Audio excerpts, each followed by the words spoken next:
And आज हम कर रहे हैं इलेक्ट्रिक फ्लक्स। ठीक है, सबसे पहले ये देखो कि आपका इलेक्ट्रिक फ्लक्स क्या होता है। The total number of electric lines of force crossing A given area is called electric flux.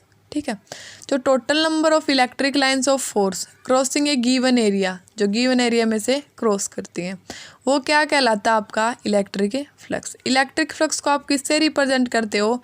Phi और ई से। ठीक है, अब देखो जो इलेक्ट्रिक फ्लक्स होता है वो क्या होता है? The total number of electric field line crossing A given area is called electric flux. ठीक है, अब देखो जो इलेक्ट्रिक फ्लक्स होता है उसको आप फाई ई से रिप्रेजेंट करते हो। The number of field lines passing perpendicular to a plane surface. जो number of electric field lines है पासिंग कर रही हैं perpendicular to the plane surface. ठीक है, अब आपने क्या ले लिया? इलेक्ट्रिक फील्ड ले ली। ठीक है, आपने क्या ले लिया? एरिया ले लिया। ठीक है, उसके अंदर आपने क्या की? यूनिफॉर्मली इलेक्ट्रिक फील्ड क्या करवाई? पास करवाई। तो इसके अंदर आपकी कितनी इलेक्ट्रिक फील्ड जो है वो पास कर रही है? जो फाई की वैल्यू है वो कितनी है? 2। जो 2 लाइन्स है वो इसके अंदर से पास करें। अब आपने क्या किया? जो आपका एरिया था उसको आपने क्या किया? इंक्रीज कर दिया। तो एरिया को इंक्रीज करने से आपके पास क्या हो गई? आपकी जो number of electric field lines है वो क्या हो गई? इंक्रीज हो गई। और इलेक्ट्रिक फील्ड क्या हो गई? स्ट्रॉन्ग हो गई। मतलब इसके अंदर तो क्या थी? आपकी इलेक्ट्रिक फील्ड स्ट्रॉन्ग नहीं थी, लेकिन इसके अंदर आपके जो इलेक्ट्रिक फील्ड है वो क्या हो गई? स्ट्रॉन्ग। ठीक है, आपने क्या किया? इलेक्ट्रिक फील्ड को इंक्रीज किया तो फील्ड लाइंस की डेंसिटी आपकी क्या हो गई? इंक्रीज। तो इसके अंदर आपकी कितनी लाइंस पास कर रही हैं? 1 2 3 4। जो आपकी लाइंस पास कर रही हैं वो कितनी है? 4। जो ऊपर वाली जो थी उसमें आपकी कितनी लाइंस पास कर रही थी? 2। इसमें आपकी कितनी लाइन पास कर गई? 4। तो इससे आपका क्या आ गया कि जो इलेक्ट्रिक फ्लक्स होता है वो डायरेक्टली प्रोपोर्शनल होता है किसके? इलेक्ट्रिक फील्ड के। ठीक है, अब आपने क्या किया? एरिया को और इंक्रीज कर दिया। ठीक है, तो इसके अंदर और ज़्यादा इलेक्ट्रिक फील्ड पास होंगी। तो इसके अंदर जो एरिया को इंक्रीज करने से क्या हो गया? फाई की वैल्यू क्या हो गई? 6 हो गई। तो जैसे जैसे आप एरिया को इंक्रीज करते जाओगे तो वैसे वैसे आपकी क्या होती जाएगी? इलेक्ट्रिक फील्ड की लाइन से इंक्रीज होती जाएंगी। ठीक है, उसके बाद देखो एरिया वेक्टर, ये वाली टर्म आती है आपके पास एरिया वेक्टर। एरिया वेक्टर क्या होता है? It is a vector quantity. Area vector क्या होता है? आपकी वेक्टर क्वांटिटी। और वेक्टर क्वांटिटी वो होती है जिसका क्या हो? मैग्नीट्यूड भी हो और डायरेक्शन भी हो, वो क्या होता है? आपकी वेक्टर क्वांटिटी। ठीक है, अब देखो फॉर एग्जांपल आपके पास क्या है? X Y Z coordinate axis है, उसमें आपने क्या रख दिया? एक बॉक्स रख दिया ABCD। यहाँ से यहाँ तक की डिस्टेंस ए ले ली, यहाँ से यहाँ तक की भी ए ले ली, यहाँ से यहाँ तक की ए डिस्टेंस यहाँ से यहाँ तक की भी ए ले ली। अब आपको कोई ये बोले कि एरिया निकाल, इसका आपको क्या निकालना है? एरिया। तो आप कैसे निकालोगे?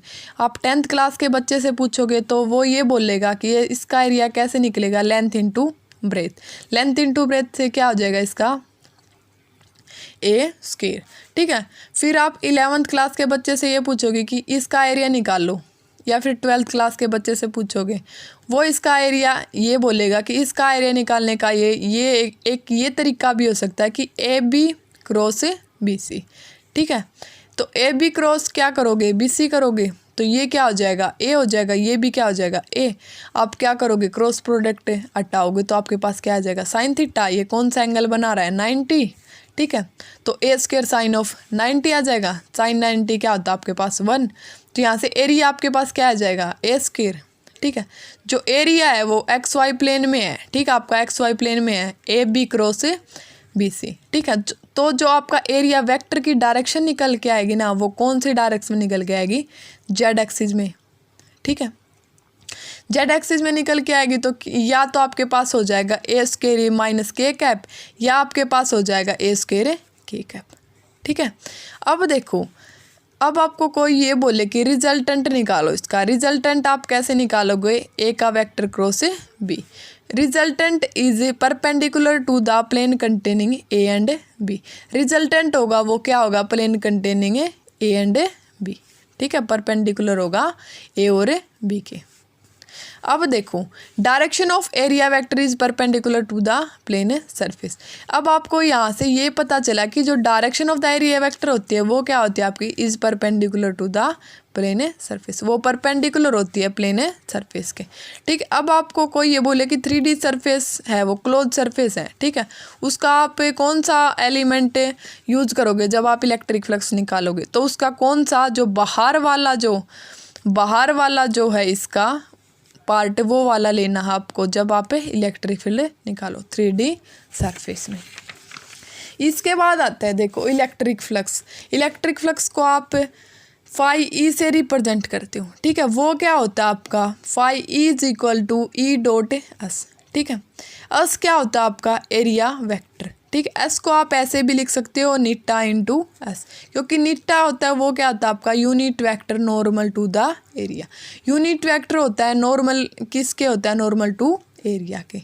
तो यहाँ से आप ई डॉट एस को ऐसे भी लिख सकते हो कि ई डॉट नीटा इंटू एस। ठीक है, यहाँ से आप क्या करोगे, फाई ई की वैल्यू यहाँ से आपकी क्या निकल के आ जाएगी ई एस कोस ऑफ थीटा, क्योंकि नीटा क्या आपका यूनिट वेक्टर, उसकी वैल्यू क्या आ जाएगी 1 हो जाएगी। तो यहाँ से क्या निकल के आ गया ई एस डॉट प्रोडक्ट हटाओगे तो आपके पास क्या आ जाएगा कोस ऑफ थीटा। यहाँ से आपके पास फाई ई की वैल्यू निकल के आ गई E S cos of theta.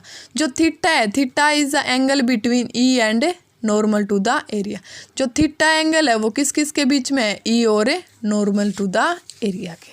ठीक है, अब देखो यूनिट्स ऑफ फाई, कोई आपको ये बोले कि आप यूनिट्स निकालो जो आपकी इलेक्ट्रिक फ्लक्स है उसकी, आप कैसे निकालोगे। इलेक्ट्रिक फ्लक्स क्या होता है आपका ई डॉट एस, एस क्या होता है आपका एरिया वेक्टर, ई क्या होती है आपकी इलेक्ट्रिक फील्ड होती है।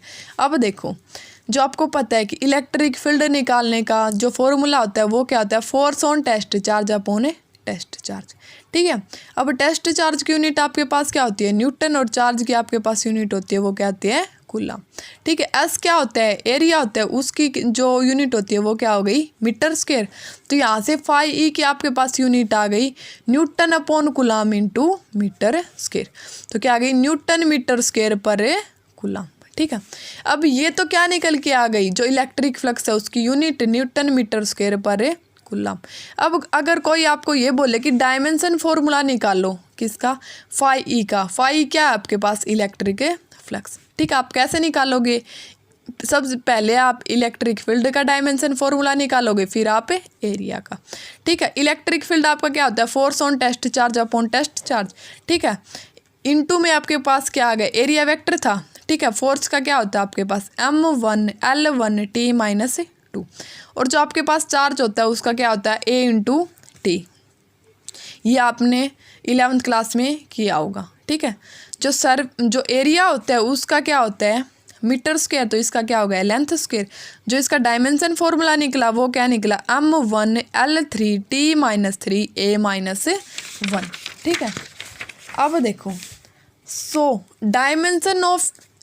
Dimension of electric flux are, जो डायमेंशन होता है ना, जो पावर्स होती है ना, उसको आप क्या बोलते हो डायमेंशन बोलते हो।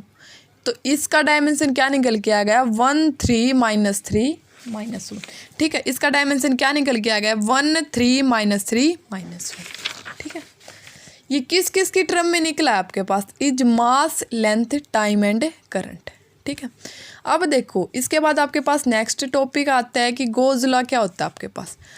गॉस लॉ होता है the total electric flux through a close surface is 1/ε0 times the total enclosed inside the close surface.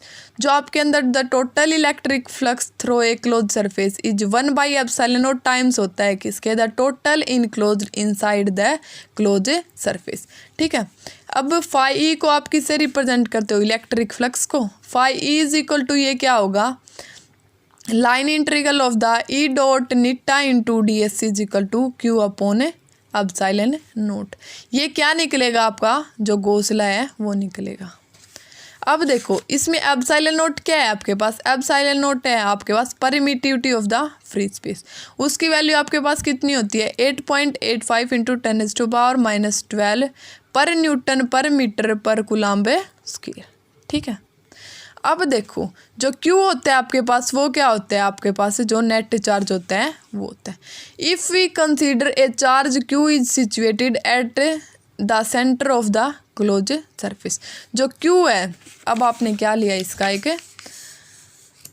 इसका डायग्राम देखो, आपने क्या लिया, एक सबसे पहले आपने एक स्फीयर लिया, ठीक है, उसमें क्या ले लिया आपने, क्यू चार्ज ले लिया, ठीक है।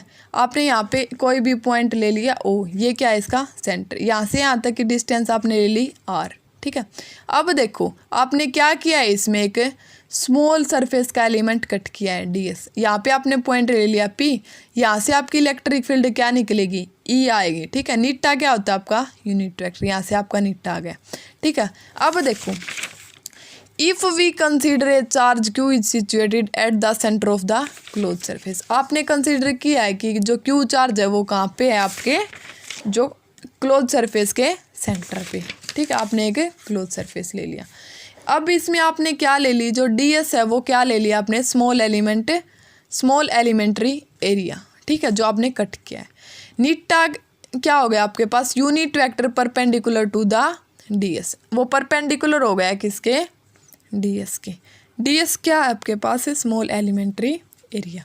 तो जो इलेक्ट्रिक फील्ड है और जो निट्टा है वो क्या आपस में पैरेलल हैं, तो ई डॉट निट्टा यहाँ से आप निकालोगे तो डॉट प्रोडक्ट हटाओगे तो आपके पास क्या आ जाएगा, निट्टा की जगह 1 ई क्रॉस 1, और डॉट प्रोडक्ट हटाओगे तो क्या आ जाएगा, कोस ऑफ थीटा, तो कोस ऑफ 0 क्या होता है आपके पास 1, यहाँ से क्या निकल के आ जाएगा ई।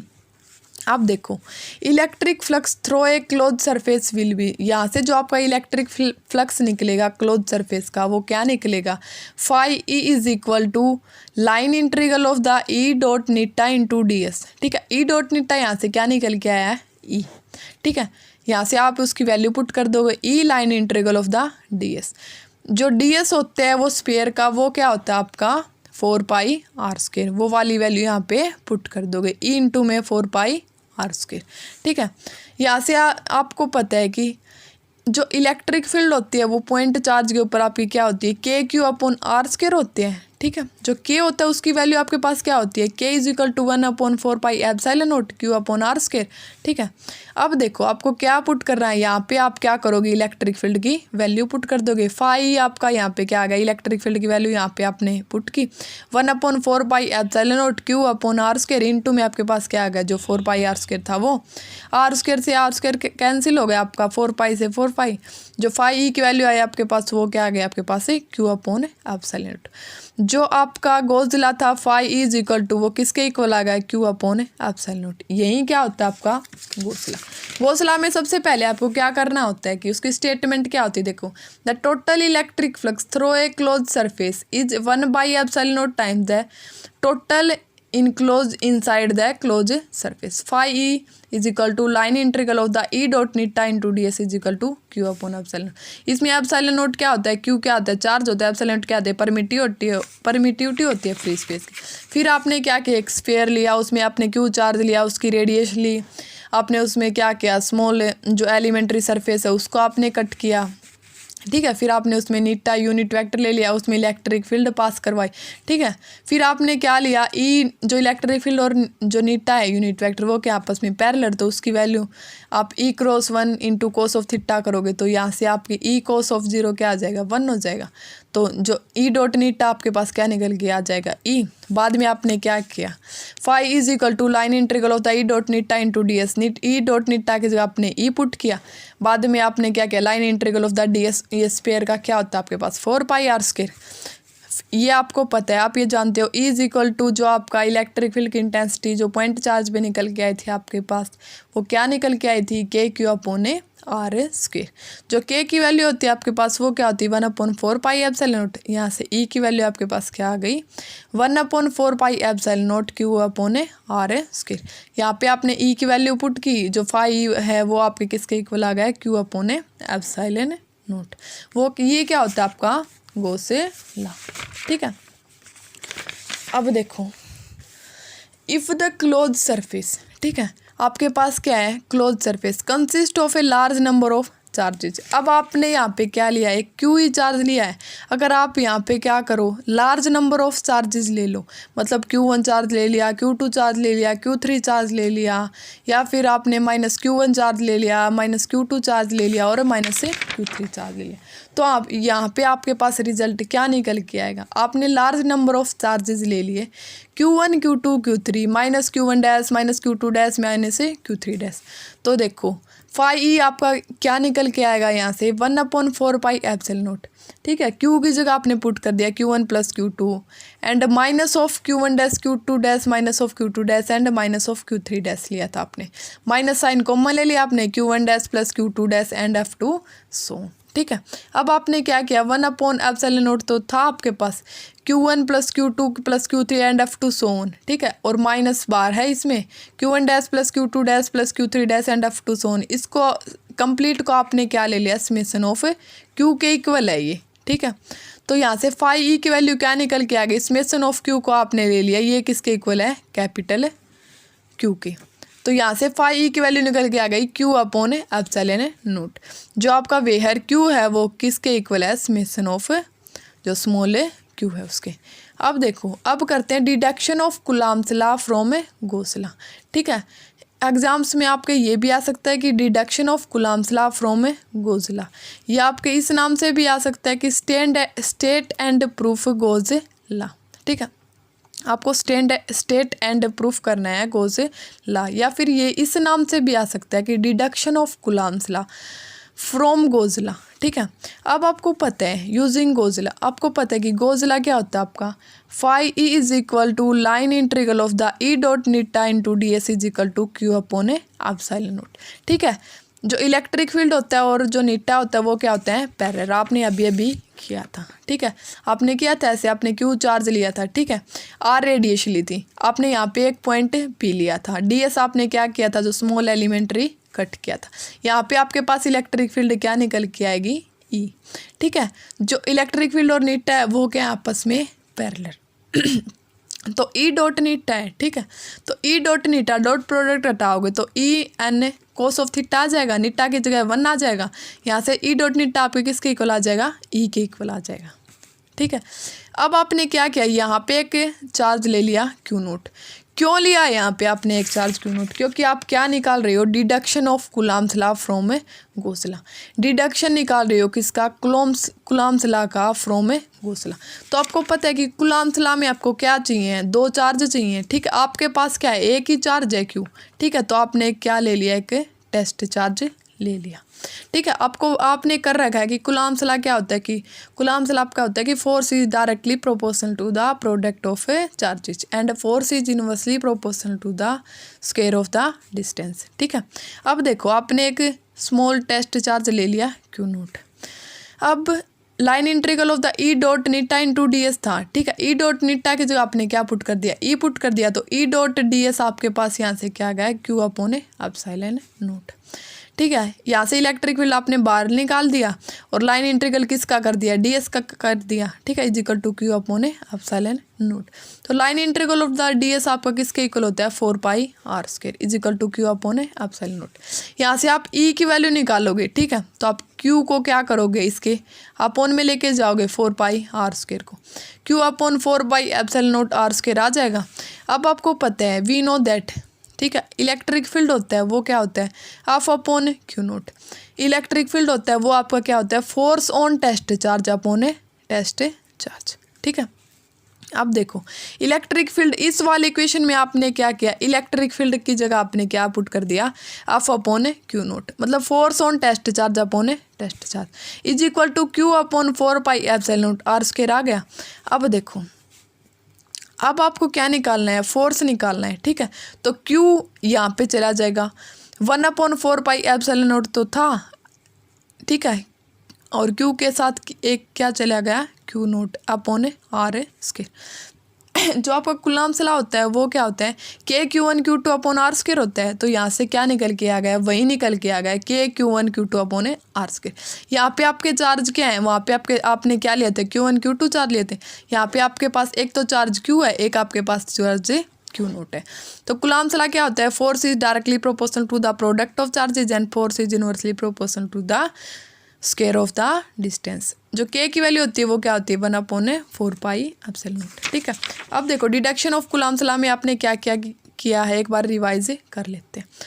ये इस नाम से भी आ सकता है कि state and proof Gauss law, ठीक है। अब आपको पता है कि आपका गॉस लॉ क्या होता है, phi is equal to line integral of the E dot neta into D S is equal to Q upon epsilon naught. ठीक है, ये आपको पता है ई और नीटा क्या है, पैरेलल। ये इस डायग्राम से आपने एक क्यू चार्ज लिया, आपने एक स्मॉल एलिमेंट कट किया, ठीक है, वहाँ पे आपने एक पी पॉइंट लिए, जो यहाँ से इलेक्ट्रिक फील्ड निकलेगी वो ई निकलेगी। ठीक है, और आपने क्या ले ली, रेडिएशन ले ली। जो ई और नीटा है वो क्या है, पैरेलल है। ई डॉट नीटा निकाल लोगे तो आपके पास क्या आ जाएगा, ई आ जाएगा। अब आपको पता है कि line integral of the E dot D S is equal to Q upon epsilon naught है। ठीक है, जो आप ई बार निकाल लोगे, डी एस किसका कर दोगे, line integral of the D S से कर दोगे। यहाँ से line integral of the D S square का क्या होता है आपके पास, 4 pi R square is equal to Q upon epsilon naught. E is equal to Q upon 4 pi epsilon naught R square, ये इसके नीचे चला जाएगा। अब आपको पता है कि इलेक्ट्रिक फील्ड क्या होता है आपका, force on test charge upon test charge. तो F upon Q naught put कर दोगे यहाँ पे, Q upon 4 pi epsilon naught R square. अब यहाँ से आपको क्या निकालना है, फोर्स निकालना है। ठीक है, तो क्यू नॉट यहाँ पे चला जाएगा, 1/4 pi epsilon naught Q naught upon R square. यही क्या होता है आपका Coulomb's law, this is the Coulomb's law.